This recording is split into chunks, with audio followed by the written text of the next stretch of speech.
ప్రేమ అంటే ఓ చిన్న పిల్లాడి చిరునవ్వు లాంటిది. అది చూస్తే గుండెకు ఏదో తెలియని సంతోషం.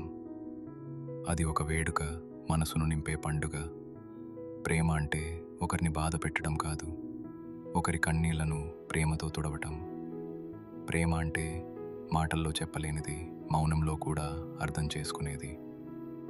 అది ఒక నమ్మకం, ఒక ధైర్యం, ఒక తోడు. ఎవరైనా బాధలో ఉంటే వారిని ఓదార్చే దయ ప్రేమ. ఆ దయతోనే లోకం మారుతుంది. ఆ దయతోనే మనసులో ఉన్న గాయాలు మానుతాయి. ప్రేమ మనకు ఒకరిని ద్వేషించడం నేర్పదు. ప్రేమ మనకు లోకంలో ఉన్న బాధను ప్రేమగా మార్చడం నేర్పుతుంది. ప్రేమను పంచుకుంటే అది తిరిగి మనకే వస్తుంది. ఒక అద్భుతమైన భావంగా, ఒక అందమైన జ్ఞాపకంగా. ప్రియమైన స్నేహితుడా, ఎవరిని కావాలని బాధ పెట్టుకు. అది నిజమైన ప్రేమ కాదు. గుండెలో దయ లేకపోతే ప్రేమకు విలువ లేదు. ప్రేమ అంటే ఒక పదం కాదు, అది ఒక భావన. దానిని అనుభవించాలంటే హృదయంలో దయ ఉండాలి. దానిని పంచాలంటే మనసులో ప్రేమ ఉండాలి. అప్పుడే ప్రేమకు ఒక అర్థం వస్తుంది.